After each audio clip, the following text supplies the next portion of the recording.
ഒറ്റ രാത്രി കൊണ്ട് ഒരു നഗരം ശവപ്പറമ്പായി മാറിയ ധനുഷ്കോടിയിലെ പ്രേത നഗര കാഴ്ചകൾ കാണാൻ അമൃത എക്സ്പ്രസിൽ ഒരു യാത്ര. ഇന്ത്യയിലെ ആദ്യത്തെ വെർട്ടിക്കൽ ലിഫ്റ്റിംഗ് പാലമായ പാമ്പൻ പാലവും പാവപ്പെട്ടവരുടെ കാശി എന്നറിയപ്പെടുന്ന രാമേശ്വരവും കണ്ടുവരുന്ന ഈ ഒരു സ്പെഷ്യൽ യാത്രയിലേക്ക് ഏവർക്കും സ്വാഗതം.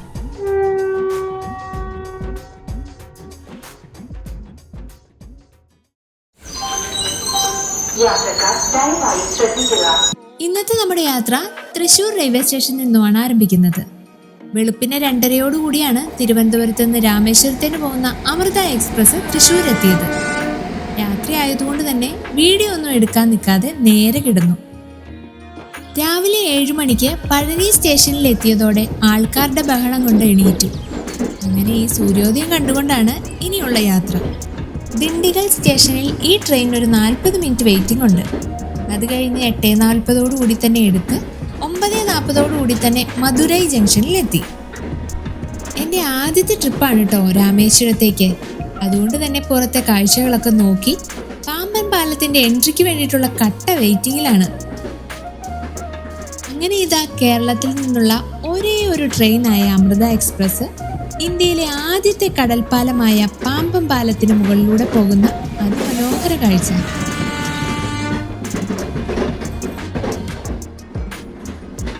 ട്രെയിൻ വഴി രാമേശ്വരത്തേക്ക് വരുമ്പോൾ എല്ലാവരും ഏറ്റവും കൂടുതൽ കാണാൻ ആഗ്രഹിക്കുന്നത് ഈ ഒരു കാഴ്ചയാണ്. ഈ കാണുന്നതാണ് പഴയ പാമ്പൻ പാലം. പഴയ പാലത്തിന് മുൻപ് ചെറിയ കുട്ടികൾ പോലെ കാണുന്നില്ലേ? അത് 1964 ചുഴലിക്കാറ്റിൽ നശിച്ചുപോയ ഏറ്റവും ആദ്യത്തെ റെയിൽവേ ബ്രിഡ്ജിന്റെ അവശിഷ്ടങ്ങളാണ്. ഇന്ത്യയിലെ തന്നെ ആദ്യത്തെ വെർട്ടിക്കൽ ലിഫ്റ്റിംഗ് ബ്രിഡ്ജ് കൂടിയാണ് ഈ പാമ്പൻ പാലം. ഏകദേശം 2.2 കിലോമീറ്ററാണ് ദൂരം വരുന്നത്.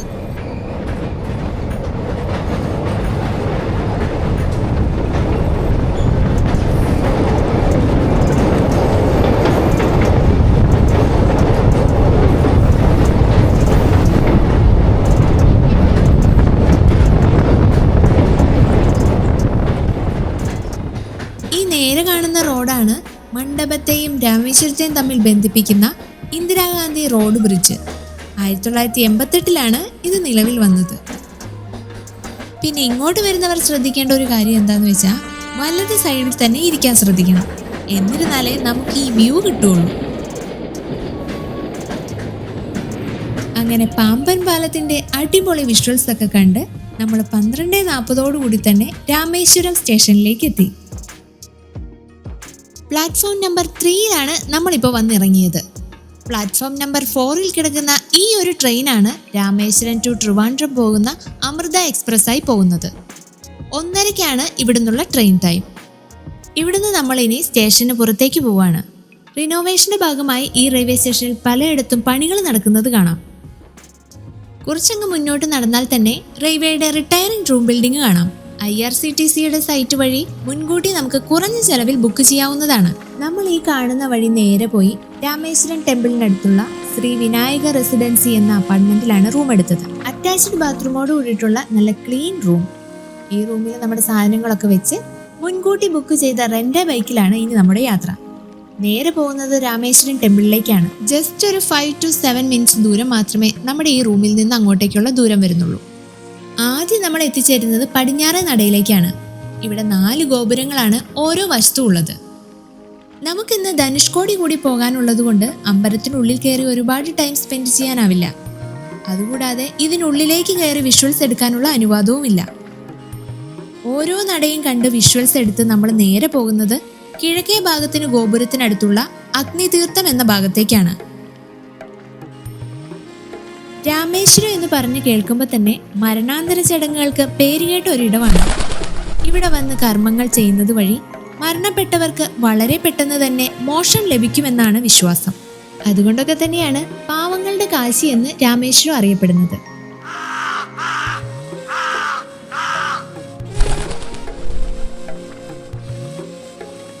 കൂടാതെ ഇവിടെ നിൽക്കുമ്പോൾ തന്നെ മത്സ്യബന്ധന ബോട്ടുകളൊക്കെ പോകുന്ന ഒരുപാട് നല്ല നല്ല കാഴ്ചകളും ഇവിടെ കാണാം.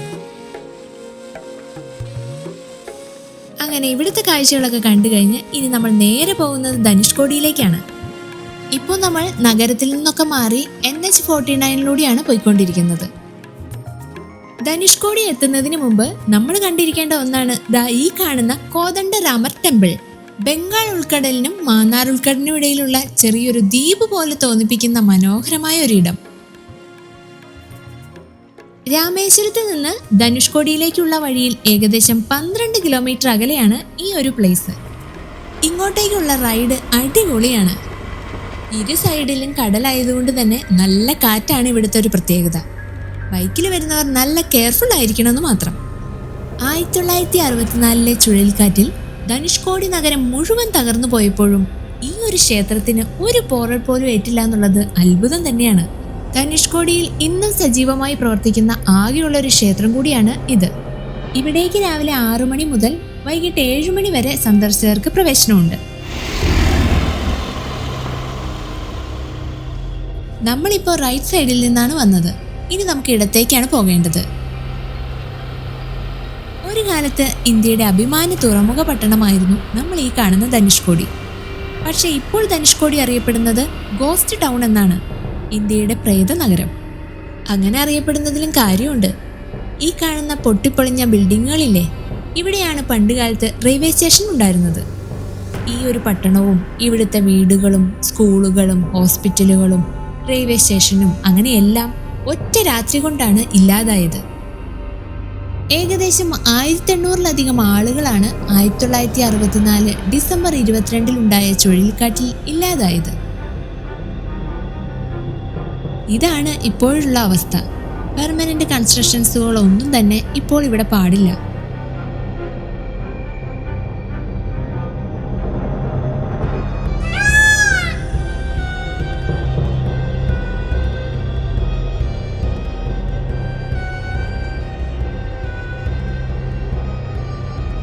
ഈ ഒരു റെയിൽവേ സ്റ്റേഷന്റെ ഓപ്പോസിറ്റ് ആയിട്ടാണ് ഇവിടുത്തെ ചർച്ച് ഉണ്ടായിരുന്നത്. പ്രേത നഗരത്തിലെ ഒരു പള്ളി എന്ന് പറയാം.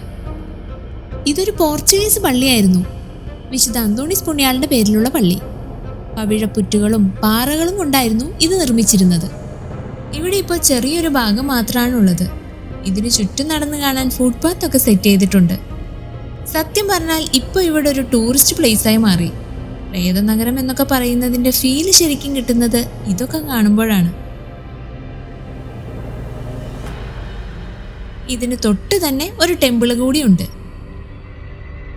ഇതിനടുത്ത് തന്നെയാണ് ഈ ഒരു ടൗണിന്റെ 360 ഡിഗ്രി വ്യൂ കാണാൻ സാധിക്കുന്ന വാച്ച് ടവർ ഉള്ളത്. 10 രൂപയാണ് ഇവിടുത്തെ എൻട്രി ഫീ വരുന്നത്. രാവിലെ 10 മുതൽ 1 മണി വരെയും ഉച്ച കഴിഞ്ഞ് 2:30 മുതൽ 5 മണി വരെയുമാണ് ഇവിടുത്തെ സന്ദർശന സമയം. ഇനിയിപ്പോൾ പടികൾ കയറാൻ ബുദ്ധിമുട്ടുള്ളവർക്ക് ലിഫ്റ്റും അവൈലബിൾ ആണ്. വാച്ച് ടവറിന്റെ മുകളിൽ കയറിയുള്ള കാഴ്ചയാണിത്. ധനുഷ്കോടിക്ക് ശേഷമുള്ള അരീച്ചൽ മുഴമ്പും ബംഗാൾ ഉൾക്കടലും ഇന്ത്യൻ മഹാസമുദ്രവും സംഗമിക്കുന്ന കാഴ്ചയാണ് ഈ ഒരു ഭാഗത്ത് നിന്ന് കാണുന്നത്. തെളിഞ്ഞ കാലാവസ്ഥയാണെങ്കിൽ ശ്രീലങ്കൻ തീരപ്രദേശവും ഇവിടെ നിന്നാൽ കാണുമത്രേ. മറുവശത്തു നിന്ന് നോക്കിയാൽ ചുഴലിക്കാറ്റിൽ നശിച്ചുപോയ ധനുഷ്കോടിയുടെ ഒരു ആകാശ കാഴ്ച തന്നെ കാണാം. ധനുഷ്കോടിയിലേക്ക് വരുന്നവർ മസ്റ്റായി ട്രൈ ചെയ്യേണ്ട ഒരു ഏരിയയാണ് ഈ വാച്ച് ടവർ. കാരണം എന്താണെന്ന് ചോദിച്ചാൽ ഈ ധനുഷ്കോടിയുടെ ഓവറോൾ ഔട്ട്ലുക്ക് നമുക്ക് ഈ വാച്ച് ടവറിലൂടെ എക്സ്പ്ലോർ ചെയ്യാനാവും. ഇവിടെ നിന്ന് 4 കിലോമീറ്റർ ആണ് ഇന്ത്യയുടെ തെക്കേ അറ്റമായ അരീച്ചിൽ മുനയിലേക്കുള്ളത്. ഇനി നമ്മുടെ യാത്ര അങ്ങോട്ടേക്കാണ്.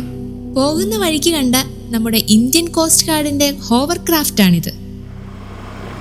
2 കടലിന് നടുക്കിലൂടെയുള്ള ഈ ഒരു റൈഡ് ഒരു സ്പെഷ്യൽ ഫീൽ തന്നെയാണ്, എസ്പെഷ്യലി ബൈക്ക് റൈഡ് ചെയ്യുന്നവർക്ക്. ധനുഷ്കോടിയിലേക്ക് വരുന്നവർ ഒരിക്കലും മറക്കാത്തൊരു ഫീല് തന്നെയാണ് ഈ റൈഡ്. ഇവിടെ വരെയാണ് ബസ് സർവീസ് ഉള്ളത്. ഇനിയിപ്പോൾ മറ്റു വാഹനങ്ങളിൽ വരുന്നവർക്ക് 2 സൈഡിലും പാർക്കിങ്ങും ഉണ്ട്. അങ്ങനെ നമ്മൾ ഇതാ ലാസ്റ്റ് ലാൻഡ് ഓഫ് ഇന്ത്യയിലേക്ക് എത്തി. ഇന്ത്യയുടെ അവസാനത്തെ റോഡ് കൂടിയാണ് ഈ ഒരു പോയിന്റ്. നമ്മുടെ ഇന്ത്യയുടെ അശോക സ്തംഭവും നമുക്കിവിടെ കാണാം. ഇന്ത്യയിൽ നിന്നും ശ്രീലങ്കയിലേക്കുള്ള ഏറ്റവും അടുത്ത പോയിന്റ് കൂടിയാണ് ഇവിടം. 31 കിലോമീറ്റർ ആണ് ഇവിടുന്ന് ശ്രീലങ്കയിലേക്കുള്ളത്. ഈ ഒരു ഭാഗത്തെ പ്രധാന കാഴ്ച രാമസേതു വ്യൂ പോയിന്റ് ആണ്. ഒരു ഭാഗത്ത് വലിയ തിരകളൊന്നുമില്ലാതെ ശാന്തമായി ഒഴുകുന്ന ബംഗാൾ ഉൾക്കടൽ, മറുഭാഗത്താണെങ്കിലോ വലിയ തിരകളോട് കൂടിയിട്ട് ഒഴുകുന്ന ഇന്ത്യൻ ഓഷനും. അതുകൊണ്ടൊക്കെ തന്നെ ഈ നാട്ടുകാർ ബംഗാൾ ഉൾക്കടലിനെ പെൺകടലെന്നും ഇന്ത്യൻ ഓഷനെ ആൺകടൽ എന്നുമാണ് വിളിക്കാറ്. ചില സമയത്ത് ചെറിയ നിറം വ്യത്യാസം രണ്ട് കടലിനും കാണപ്പെടാറുണ്ട്.